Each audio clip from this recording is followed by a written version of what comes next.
Happy Wednesday, everybody. Welcome to Sports Tonight. I'm Scott Pennyman with my guy, Fred Campagna in the house. Scott, what's up? When Fred is in the house, Yeah. you already know what it is. We're talking some NBA. This is an all-NBA show anytime Fred is in the house. No, don't pigeonhole me. There's lots of other sports I want to talk about, but I am glad this one's all NBA. Right. Well, I know you know other sports, Yeah. but I think both me and you, those are kind of our favorites, right? Love We're it. both NBA guys. So. Yeah, I mean, this time of the year, Yeah, I'm man. pretty focused on the NBA, for sure. A little focused on the NHL as well, with the Bruins being such a wagon. But That's true. yeah, but I'm fired up. Talk some hoops here. So let's get to it. What are we starting with? Let's jump right in. So we got the Hawks. Hawks trail 0-2 to the Yeah. Celtics, man. I mean, that's not looking good right now. We got to be honest about that one. Right? I mean, this is kind of what I expected right now as far as the Hawks being down 0-2. I didn't think they were going to go up to the Garden and grab any one of those first two games. But it's been pretty bad. Yeah. Well, I mean, last night they cut the lead, to less than 10 in the fourth quarter, third and fourth quarter. So they weren't out of the game, but DeJounte Murray's probably not going to make 6 threes every night. So, he's having a career night, hitting all those three-pointers, keeping him in the game. It just seems like they have a really tough time when push comes to shove defending the Celtics and preventing the Celtics from getting open looks in key possessions, which is, every time it started to go down a little bit, the Celtics would get a wide open three-pointer, and they're going to make those. Especially at home. So we'll see what happens. The Hawks season essentially rides on Friday night. Yeah, for sure. And it's just when you watch the Celtics play, like I said when me and Emily were doing the show yesterday, when you watch the Celtics play, everything just looks so good. But make no mistake about it, the Celtics are a team that probably might be the favorites to win the NBA championship this year. So well, they are now, yeah. Right. I mean, for the first time in a while, they're a heavier favorite than the Bucks. Yeah. Maybe the Bucks losing to the Heat in Game 1, and Giannis's situation, they're not quite sure. How well he's going to bounce back from that probably bruise. But I mean, I think it's known that I'm a Celtics fan, so get that out there anyway. But don't worry, they play good basketball. My turn's coming up next when it comes to fan. Oh, that's right. We'll talk about your team. But I mean, they play objectively. Yeah. They play good basketball. They sure. play very tough and organized defense. There was some clips out there on Twitter of how Trey in Game 1 was trying to work a switch, trying to get Sam Hauser, which was incidentally Hauser has the best defensive rating of any player in the league, which is Wow. not. I mean that was just like. When he was on the court, might have had something to do with the guys he was on the court with. But again, it's a number. It's Sam a stat. Hauser would have led that. Exactly. Stat. Nobody. Yeah. That's why everyone remembers that stat. Right. But they were having a hard time getting the switch that they wanted to get to get Hauser on Trey. They weren't able to do it. So the Celtics play organized defense. The Celtics move the ball offensively. The Celtics have probably the best 8-man rotation of any team in the NBA. And in this series in particular, what they've been doing is they've been taking Brogdon and Rob Williams off the bench. Brogdon's been 6th man of the year. He'll be the 6th man of the year. But Rob was starting last playoffs, and now he's coming off the bench, at least in this series, and he brings a ton of energy when he comes off the bench, and that's been key in the Celtics getting out to the leads that they've gotten out to.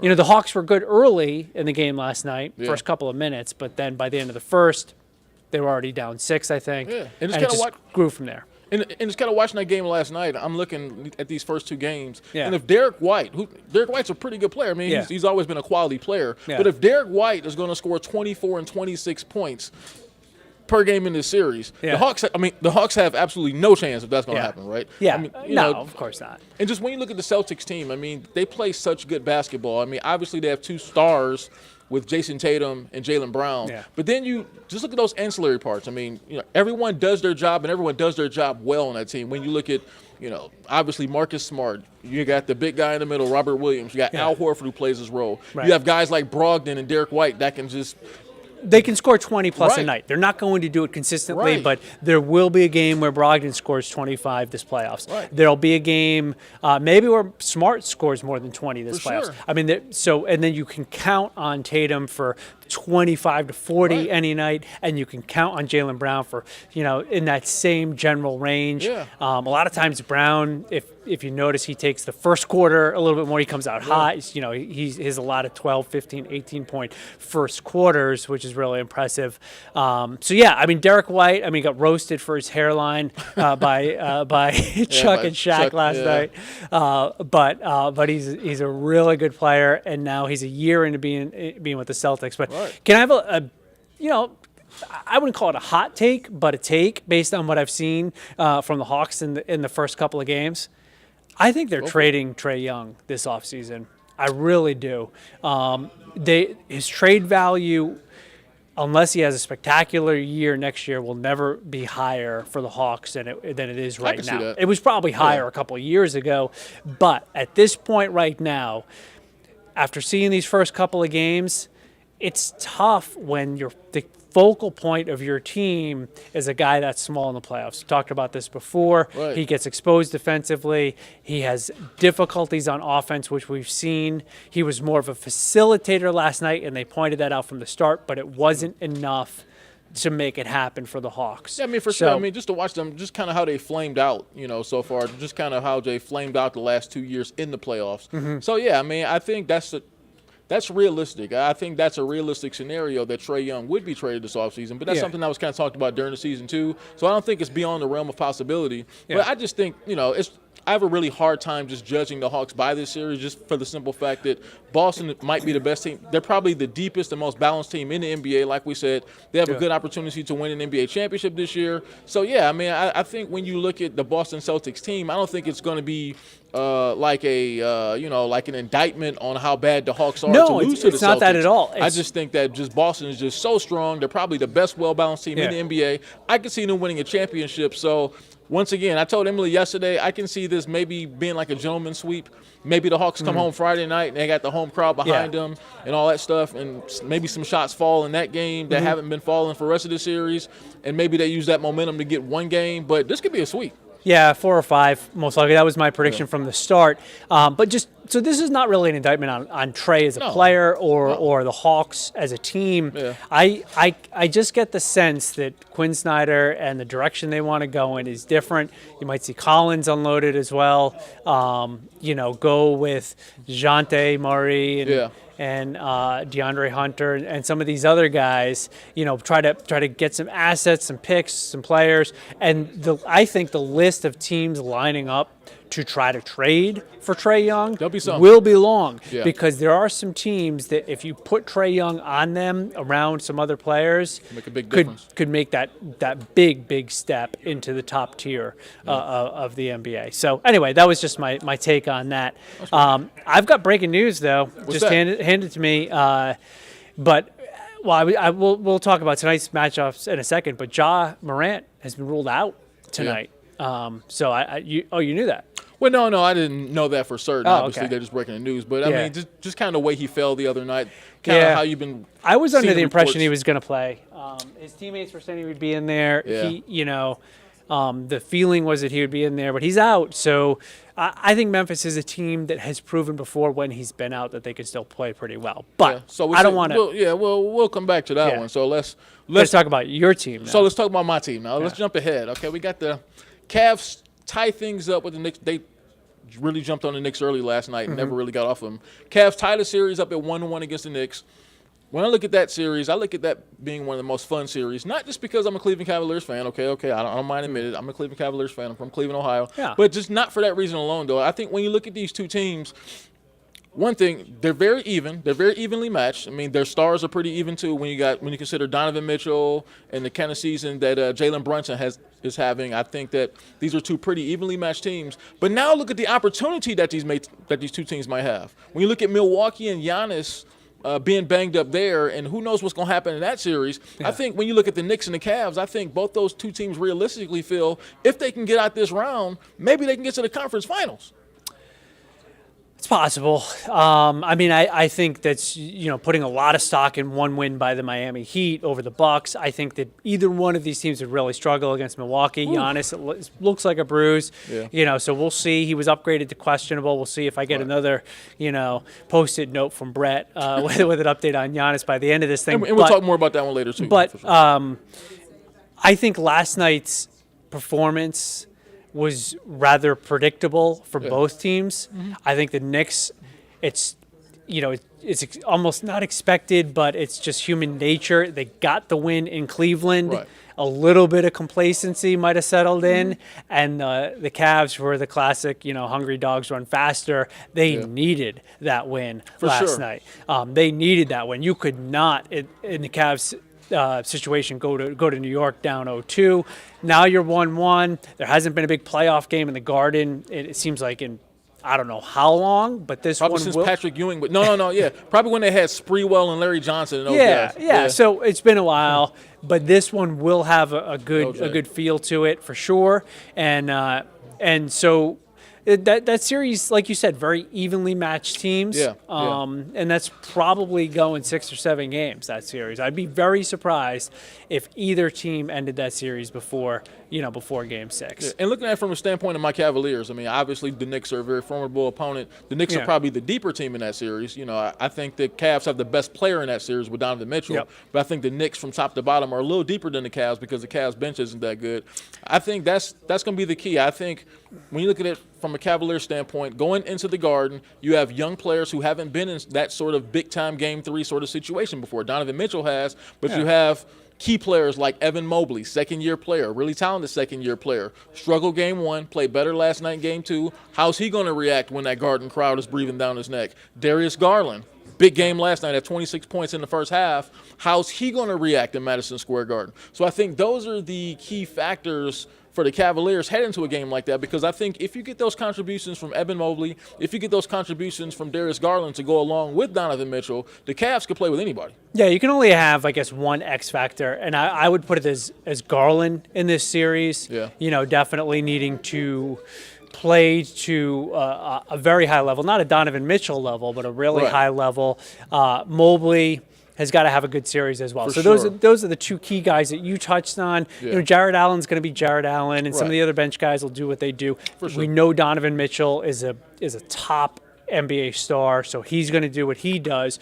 But Garland needs to have a very good series if the Cavs are going to advance there. Because Jalen Brunson, Julius Randle, I mean, the Knicks have some players on that team for sure, and they can easily, now that they have the home court, they can go on to win that series with that group that they have. So. And look, I think when you look at both teams too, I mean, just to be in this position after years of not making the playoffs or years of really struggling, to have both these teams in the playoffs in this position with an opportunity to advance to the second round, I think it's been a good season for both teams. Obviously, both teams want to move on for sure, but I think that whatever team wins, whatever team loses, both of these teams can look back at this season and say progress was made, and we are really well set up to move into the future. I think that the Cavs can say that more than the Knicks. You're probably right. I think the Cavs can. The Knicks are a little more veteran, not quite as young as the Cavs. Yeah. So I think the Cavs could be like, this is more of a building block. But, the Knicks maybe can add a piece or so in the offseason and take that next step. Yeah, but, I mean, and like I say, I think both these two teams, make no mistake about it, they've had a successful season for where they're at and for what they're trying to do, right? Yeah. So let's move on. Big one, obviously we got KD. Fun series. Too bad it's That's a tremendous late. Series with the Suns and Clippers. I mean, all those games were on really late, so half you guys probably are asleep when the fun stuff is happening. Yeah. But the Phoenix Suns tied that series up last night with the Clippers, 1-1. Now it's headed back to Los Angeles. That's a fun series, Fred. Yeah, similar to the other 4-5 series. The Suns needed it last night. They needed it more than the Clippers did. Fun series. Everybody likes to clown Russ. He was 3 for 18, or 3 for 19 in the first game. But I can't help but watch, especially late in that game, where he made key plays. He makes some key plays sometimes. I mean, he made a key defensive play at the end of that game one. I know we didn't talk about game one, but we're looking back at last night, game two. Yeah. It's going to be interesting to see what happens as that series goes on and gets back into LA. Phoenix, KD and Booker, great scorers. Yeah. I don't know about defensively. It seems like if the Clippers are physical in that series, they may do all right. And it's a key series for Kawhi too. Yeah, both those guys, man. Both Kawhi and Kevin Durant. Yeah. So whoever gets out of that series, probably getting Denver. Everybody's sleeping on Denver, maybe for good reason.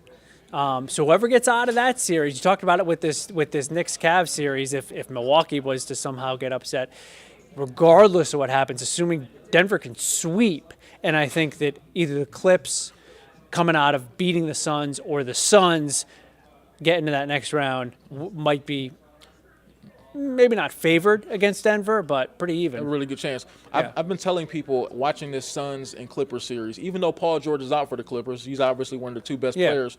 I've said that, think about it, every 4 or 5 years, let's say every 3 or 4 years, Kawhi Leonard from April through June looks like prime MJ, and he can carry a team on his back to an NBA championship and a Finals MVP. That's how good Kawhi Leonard is. Yes. It hasn't happened in a few years, so I think we've kind of forgotten how good Kawhi Leonard is. But make no mistake about it, the kind of team that the Clippers have right now, I think is sort of comparable to the team that he dragged to the NBA championship in 2019. There was no other really defined second star on that team. Yeah. It was a bunch of really good players on that Raptors team, and Kawhi Leonard, with his abilities and his talent, was able to drag that team to an NBA championship. I think that's another. I'm not saying that I think the Clippers are going to win the NBA championship, but I think when you look at the makeup of this team, they have a bunch of really good players around Kawhi. Yeah. Obviously, if Paul George isn't there, he's the missing great player. Yeah. But I think even with Paul George maybe not there for this series, I think that Kawhi Leonard himself has the ability to make the other players around him better enough to be able to slip past Phoenix in this series if he's on his game. Yeah, agree. I mean, this series will be a test of, I think, Kawhi's greatness a little bit more than of KD's greatness. Yeah. Right? Because the Clippers need, I think, more from Kawhi than the Suns need from KD. For sure. The Suns with Chris Paul and with Booker, have some great other options there. Clippers options, you go Westbrook. The big guy Zubac, is that his name? I think. They've been, they've been trying to go down the post a little bit with him. Yeah. So without Paul George, there is no great second option. So it's going to have to be Kawhi. And we'll see. Like you said, there are times where, and he's so efficient. That's the thing he's so about efficient. Kawhi. He's such a good player, and he's so good on both ends of the floor that he can carry a team through a couple playoffs. Look, I mean, a few years ago, I keep going back to 2019 when he was with the Raptors. I mean, he had game-winning shots in that in that playoffs when they knocked out Philly. He can carry a team, so I think that I don't think it's too much when you look at Kawhi Leonard's game and his ability. I always call him the small forward version of Tim Duncan, and I call him that. And it's not coincidence he learned under Tim Duncan when he was with the Spurs, but I think that he learned very early on in his NBA career how to make the guys around him better, how to empower the guys around him to play up to the championship level. So I think that when you look at his skill set and how he plays the game, I think that he has the ability to help guys like Eric Gordon, help guys like Russell Westbrook, help guys like Zubac, like we mentioned. Those guys to play better. Norman Powell, that's another key guy who they have. I think those are good enough players, I think, to be able to get them out of this round. With that being said, obviously Phoenix is a star-studded team, so that's not going to be easy. Yeah. Well, you mentioned those other guys.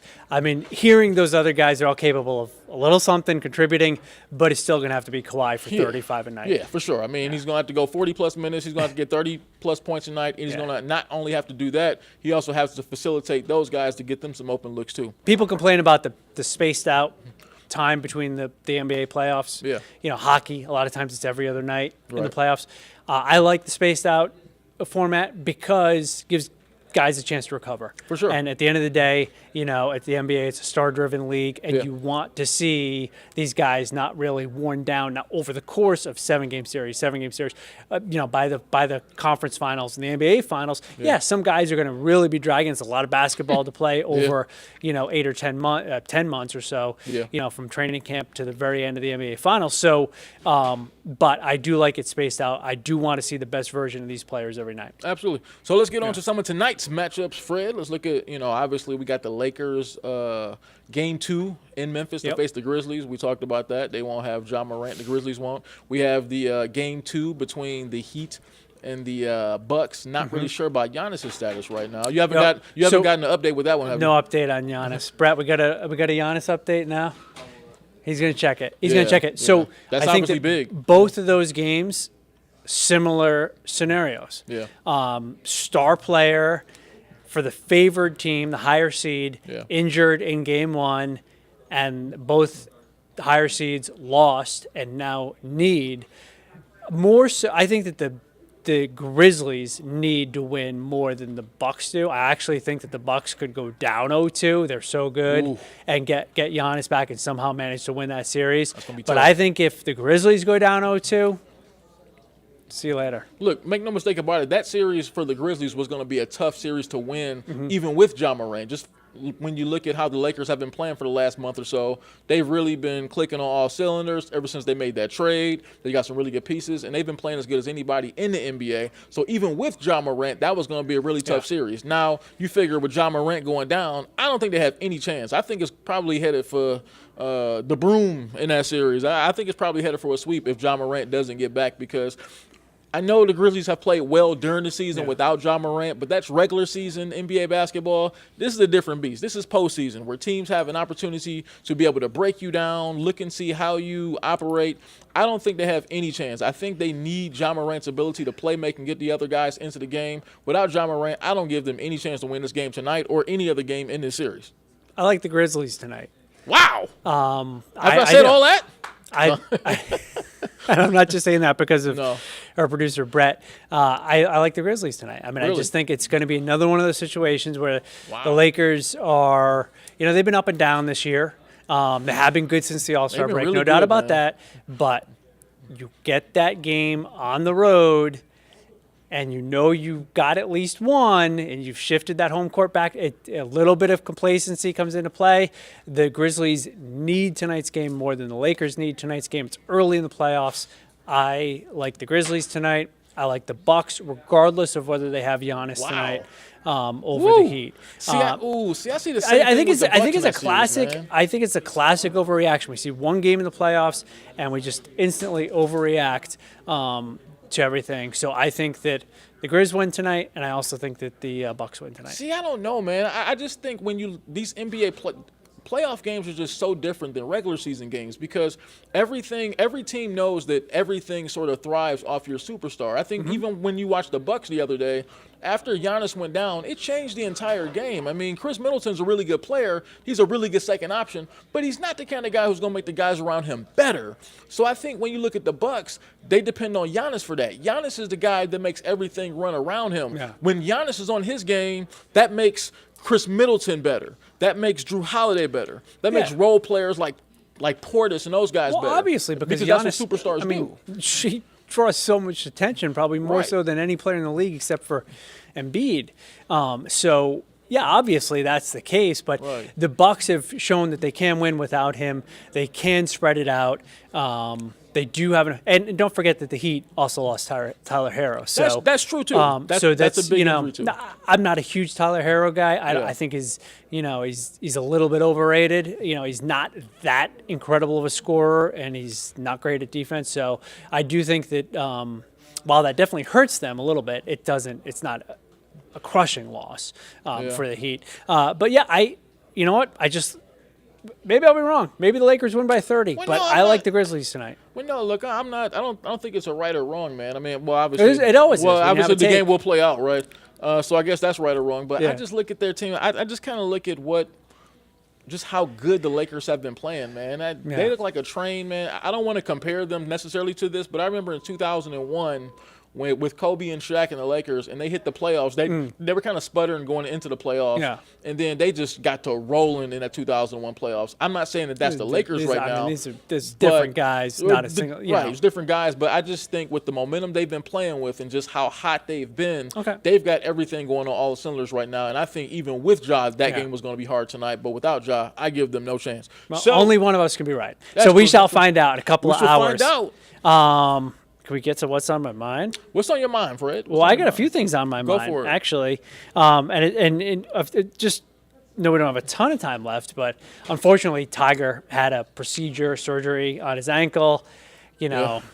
Sounds like it's one that could be tough to come back from. No timetable set for his return. Saw some people online, whether they're online doctors or actual doctors, saying like maybe next year's Masters. So that's unfortunate. That's unfortunate to see that. He was struggling so bad at the Masters before he withdrew. The Braves, I'm not sure if they won today. They lost today. All right. They've still been on fire. They've been on fire. 14-5 now.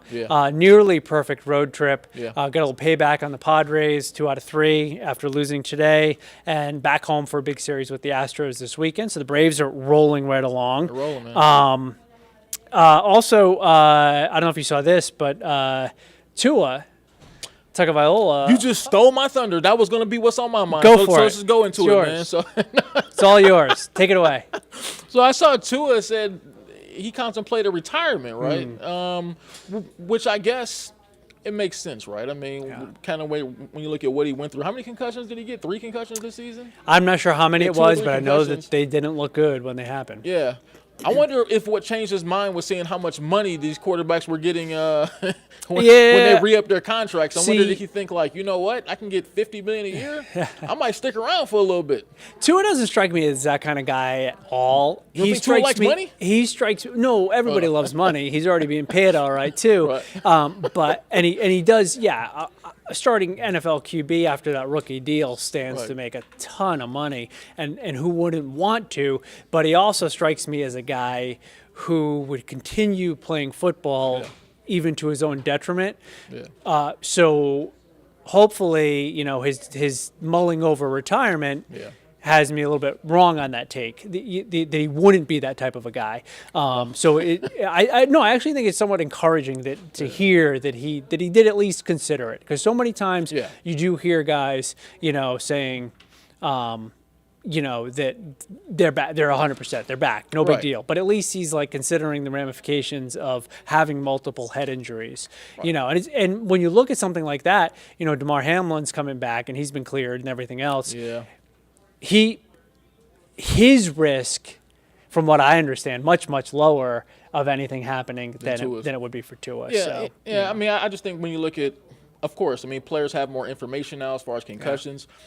So I think that is one thing that I think Tua probably thought about in the offseason. He thinks like, well, you know what, he's seen guys, he's seen what happens when guys stick around too long from concussions. So I think he probably did consider it. But like I said, when you look at the kind of bags that's been given away this offseason, the quarterbacks, when you look at how much money Jalen Hurts just got, that alone to me is enough motivation for him to stick around a little bit longer. But thanks, Fred.